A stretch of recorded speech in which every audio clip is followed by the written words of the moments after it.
نہیں آتی. پروپیگنڈا، وہ نظام تعلیم، وہ نظام ماحول، تعلیم کا ماحول حضور علیہ الصلوۃ والسلام کی صاحبزادی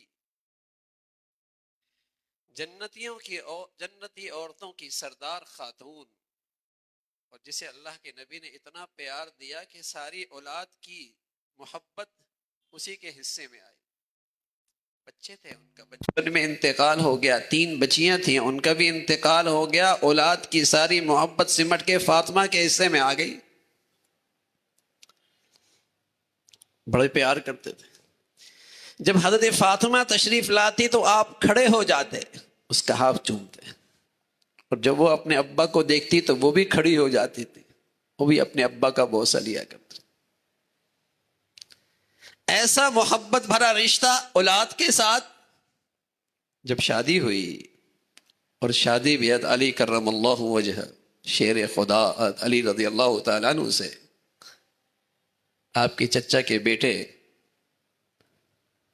ان سے ہوئی، تو حضور علیہ الصلوۃ والسلام نے ان دونوں کو بٹھایا اور فرمایا تمہارا تقسیم کار یہ ہے کہ گھر کی ذمہ داری فاطمہ کی ذمہ ہے، باہر کی ذمہ داری علی تمہاری ذمہ داری. تب زندگی کا نظام چلے گا، زندگی کا یہ سفر تب پرسکون ہوگا. مرد کا گھر میں بیٹھ جانا یہ اس کے لیے عیب ہے، اور عورت کا گھر کی ذمہ داریوں سے محروم ہو جانا یہ اس کی کمزوری ہے، گھریلو زندگی کی کمزوری ہے. لیکن آج عورت پہ ظلم ہو رہا کہ گھریلو ذمہ داریاں بھی اس کے سپرد، بچے اس نے پیدا کرنے، نہ کہ مرد نے، بوجھ اس نے اٹھانا ہے، دودھ اس نے پلانا ہے، یہ ذمہ داری آج بھی اسی کے سپرد ہے. اور پھر اس پہ ظلم یہ کیا گیا کہ باہر کی ذمہ داری بھی اس پہ ڈال دی گئی. اور دنیا نے پروپیگنڈا کیا کیا؟ عورت کے لیے منصفانہ حقوق، ظالمانہ حقوق کی بات کر رہے، لیکن اسے پروپیگنڈا اتنا دیا کہ دنیا میں عورتوں کے لیے منصفانہ حقوق. ارے ظالمو، ظلم ڈھا رہے ہو اس صنف نازک پہ، اس کا ایک عضو بیچ رہے ہو، اس کو تم نے منڈی کا بکاؤ مال بنا لیا ہے، اس کے بغیر تمہارا کاروبار نہیں چمکتا. اسے جو عزت ملی تھی ماں کی، ماں کی، بیوی کی، بیٹی کی، بہنا کا جو احترام ملا تھا، تم نے تو اس کی عزت کو تار تار کر دیا. رسول اللہ صلی اللہ علیہ وسلم جو نظام زندگی لے کے آئے، تو اس نظام میں ایک تلقین ہے مردوں سے، وَعَاشِرُوهُنَّ بِالْمَعْرُوفِ، ان عورتوں سے حسن سلوک کا برتاؤ کرنا. اور آپ علیہ الصلوۃ والسلام فرمایا کرتے تھے کہ مردوں میں اچھائی کا معیار یہ ہے، مردوں میں اچھائی کا معیار یہ ہے کہ وہ اپنے گھر کی عورتوں کے ساتھ کتنا اچھا سلوک کرتا. اور فرمایا کرتے تھے آپ علیہ الصلوۃ والسلام میں اپنے گھر کی عورتوں کے لیے بہت اچھا سلوک کرتا. خیارکم خیارکم لنسائکم، تم میں بہترین آدمی نہیں جو صاحب محفل ہو، صاحب مجلس ہو، دوست اس کی انتظار کرتے ہو. یہ معیار اچھائی کا نہیں ہے. اچھائی کا معیار یہ کہ اس کی گھر کی عورت کو وہ کتنی عزت دیتا، کتنا احترام دیتا ہے، کتنا اچھے اخلاق اور سلوک دیتا ہے. یہ عزت بخشی ہے اسلام نے. لیکن پروپیگنڈا اور اتنا زوردار کہ جھوٹ سچ لگنے لگا. اور کتنے میرے بھولے بھالے مسلمان اس پروپیگنڈے کا شکار ہو جاتے کہ گھر میں اپنے والد کو کھانا کھلانا رجت پسندی ہے، رجت پسندی ہے، تنگ نظری ہے. اور ایئر ہوسٹس بن کے جہازوں میں اپنی مسکراہٹوں کے ذریعے غیروں کو کھانا کھلانا روشن کھلا دیے. واہ واہ واہ، کیا دھوکہ دیا ہے، کیا ظلم کیا ہے.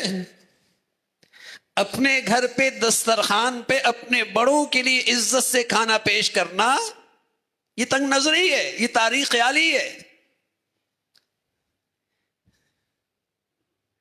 اور باہر اپنی مسکراہٹوں سے گاہکوں کو متوجہ کرنا، باہر کو متوجہ کرنا، یہ روشن خیالی ہے، یہ ترقی ہے عورت کی. پروپیگنڈا جس نے ذہنوں کو قید کر لیا، مسحور کر لیا. اور مسلمان کہلانے والی بھی آج جو اسلام نے عورت کو حقوق دیے ہیں وہ اس پر شک کی نظر رکھتا ہے، غلط فہمی کا شکار. غیروں کو چھوڑیے، وہ تو تجربہ کر چکے، ان کی گھریلو زندگی ختم، ہر دوسری عورت کو طلاق ہے، اس حرام ماحول میں ہر دوسرا بیٹا حرام کا ہے. ان کے تو ماں باپ کا پتہ ہی کوئی نہیں لگتا. ان کی 60-70% آبادی ایسی ہے کہ نہ باپ کا پتہ ہے نہ ماں کا پتہ ہے. ترقی ہے، اس کا نام ترقی ہے. کیا مسلمان اس ترقی کی طرف بڑھنا چاہتے ہیں؟ خاندانی سسٹم ختم ہے.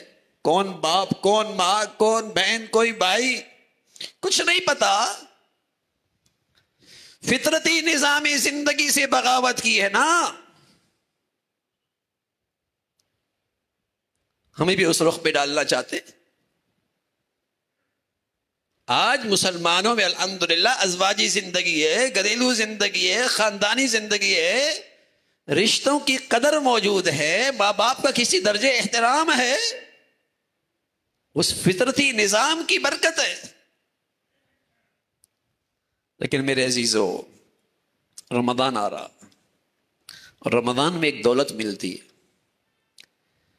رمضان میں ایک دولت ملتی ہے. قرآن کہتا ہے رمضان اس لیے آتا ہے کہ لعلکم تتقون، تاکہ تمہیں تقوی مل جائے. اور ہم نے تمہیں آپ کو ایک اللہ کا پیغام سنایا ہے. فرمایا ایمان والو ان تتقوا اللہ یجعل لکم فرقانا، اگر تمہیں تقوی مل گیا تو تمہارے دل میں اللہ ایک نور پیدا کر دے گا تاکہ تمہیں صحیح غلط کی تمیز ہونے لگے، اچھے برے کا فرق پتہ نہ لگے. وَإِن يَرَوْا سَبِيلَ الرُّشْدِ لَا يَتَّخِذُوهُ سَبِيلًا. جب یہاں ظلمت ہوتی ہے اور زندگیوں میں اللہ کی نافرمانی ہوتی ہے تو پھر گمراہ کن نظریات بآسانی آدمی قبول کر لیتا. وَإِن يَرَوْا سَبِيلَ الرُّشْدِ لَا يَتَّخِذُوهُ سَبِيلًا. جب یہ زمین گناہوں کی گندگیوں سے، ظلمتوں سے سیاہ ہوتی ہے تو حق کا راستہ سمجھ میں نہیں آتا، ہدایت کا راستہ سمجھ میں نہیں آتا. تو میرے عزیزو، اپنے بچوں کو، بچیوں کو رمضان کی ان مقدس گھڑیوں میں تقوی کا نور دو تاکہ فتنوں سے حفاظت ہو سکے. ورنہ فتنے بارش کے قطروں کی طرح برس رہے ہیں، بارش کے قطروں کی طرح برس رہے ہیں، اور یہ فتنے ہماری نئی نسل بآسانی قبول بھی کر رہی ہے. اگر یہاں نور ہوگا، یہاں ہدایت کا نور ہوگا، تقوی کا نور ہوگا، تو پھر گمراہی اور بے دینی اور دین دشمنی، اس کی ظلمت سمجھ میں آئے گی. اور پھر اللہ کا حکم، قرآن کی عظمت اور شریعت کا نور، وہ آسانی سے اس سے مناسبت ہوگی. تو رمضان آ رہا ہے بھائی، اس رمضان میں جہاں روزے اور تراویح اور نیکیاں ہیں، وہاں سب سے بڑی دولت یہ ہے اللہ تعالی ہمیں تقوی کا نور نصیب فرما دے اور آنے والے فتنوں سے ہمارے بچوں کی حفاظت ہو. اللہ تعالی ہم سب کو عطا فرمائے. وآخر دعوانا الحمد للہ رب العالمین.